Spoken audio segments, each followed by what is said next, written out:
Yeah.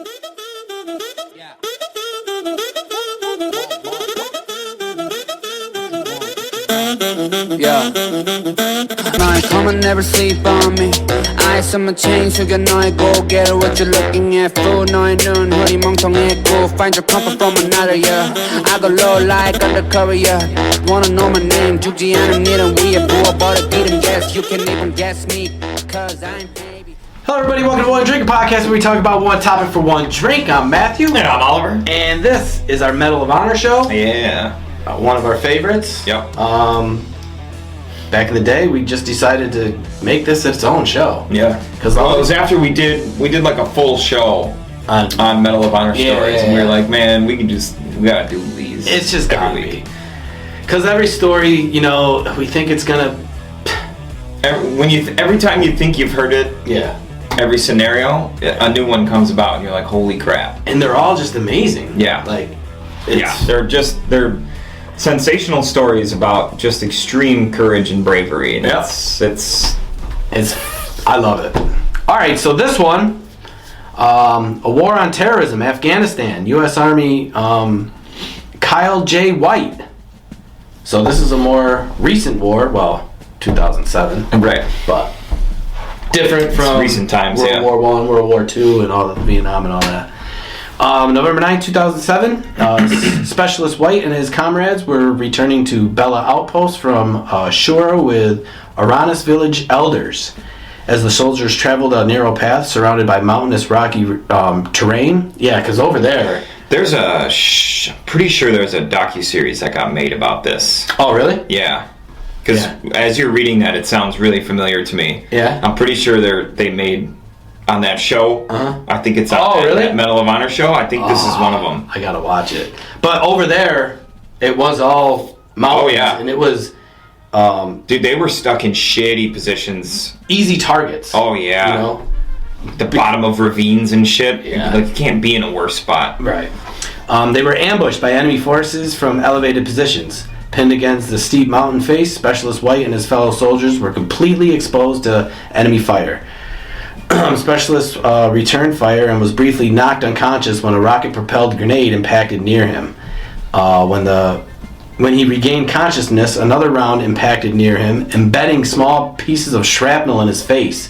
Shaking off the wound, Specialist White noticed one of his comrades lying wounded nearby. Without hesitation, Specialist White exposed himself to enemy fire in order to reach the soldier to provide medical aid. So, man got nailed with 2 RPGs. Yeah. And then got up. And got his boy out of there. Yep. Yep. And that's the thing is, like, you know, they attacked from high up. Yeah. It was just so... My friend was over there, and he was saying it was just... Awful. That's the best way to explain it. After applying a tourniquet, Specialist White moved to an injured Marine, similarly providing aid and comfort until the Marine succumbed to his wounds. Specialist White then returned to the soldier and discovered that he had been wounded again. Applying his own belt as an additional tourniquet, Specialist White was able to stem the flow of blood to save the soldier's life. Noticing his and his other soldiers' radios were inoperative, Specialist White exposed himself to enemy fire yet again in order to secure the radio from the deceased comrade. He then provided information and updates to friendly forces, allowing precision airstrikes to stifle the enemy's attack and ultimately permitting medical evacuation aircraft to rescue him, his fellow soldiers, Marines, and Afghan Army soldiers. Specialist Kyle J. White's extraordinary heroism and selflessness above and beyond the call of duty, and in keeping the highest traditions of military service to reflect credit upon himself, Company C, Battalion Airborne, the infantry regime, and the Airborne Brigade in the United States Army. There's a lot of people there to... But... It's crazy, just throwing himself out there to save people. And then he got the radio for A, to call in the airstrike, and then B, to come and save them. Yep. Whew. That's crazy. Yeah. They would all have been wiped out if it wasn't for him. Yeah. Well, maybe. You know, I don't know, but... I mean, history would have been different. Yeah. You know what I mean? Mm-hmm. So that's, I mean... What a crazy story. Man, that's just... it's crazy. Yeah. The willpower. Yeah. Never the will give to up. survive, man. Never give up. Especially in pretty much the worst predicament being on that mountain. Right. You know. Right. So... All right, I'm going to take us to the story of Major Horace Carswell, U.S. Army, World War II. He piloted a B-24 bomber in a one-plane strike against a Japanese convoy in the South China Sea on the night of October 26, 1944. So he's flying this bomber, which looks like this. Oh. Solo. No escorts, no nothing. Damn. He's all by himself in this plane. Well, him and his crew. Yeah. But it's just this plane all by itself attacking these warships. Okay, so taking on the enemy force of 12 ships escorted by at least 2 destroyers, he took them on by surprise. He made one bombing run at 600 feet. Damn. That's 2 football fields. Yeah. That's low. Oh, right. He was 600 feet off the water. That plane was... That's a big plane. Big plane, That's too. a big plane to be that low. Can you imagine seeing that if you're on one of those ships, though? You could probably feel it. Oh, you know yeah. Like, whoosh. Yeah. With them 4 big-ass motors on it. Okay, so taking the enemy force, he made one bombing run at 600 feet, scoring a near miss on one warship and escaping without drawing fire.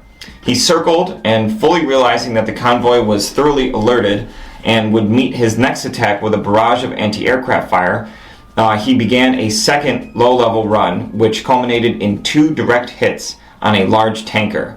A hail of steel from the Japanese guns riddled the bomber, knocking out 2 engines, damaging a third, crippling the hydraulic system, puncturing 1 gasoline tank, and ripping uncounted holes into the aircraft. It also wounded the co-pilot. But by magnificent display of flying skills, Major Carswell controlled the plane's plunge toward the sea and carefully forced it into a halting climb in the direction of the China shore. On reaching land, where it would have been possible to abandon the staggering bomber, one of the crew discovered that his parachute had been ripped by flak and rendered useless. Ooh.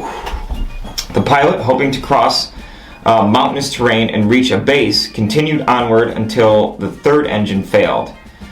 He ordered the crew to bail out while he struggled to maintain altitude and, refusing to save himself, chose to remain with his comrade and attempt a crash landing. So he made the crew jump out, except for the guy whose parachute was unable cut. Yeah. And he just chose to stay with that guy, rather than just let that guy die in the plane by himself. Yeah. He's like, fuck it, we'll try to land this bitch. What's also crazy is he could still fly the plane after, the 2 engines. Yeah. You know what I mean? And yeah. It must have been super, super difficult. So he stayed with his comrade and to attempt a crash landing. Unfortunately, he died when the airplane struck a mountainside and burned. With consummate gallantry and intrepidity, Major Carswell gave his life in a supreme effort to save all members of his crew. His sacrifice, far beyond that required of him, was in keeping with the traditional bravery of America's war heroes. Wow. That is...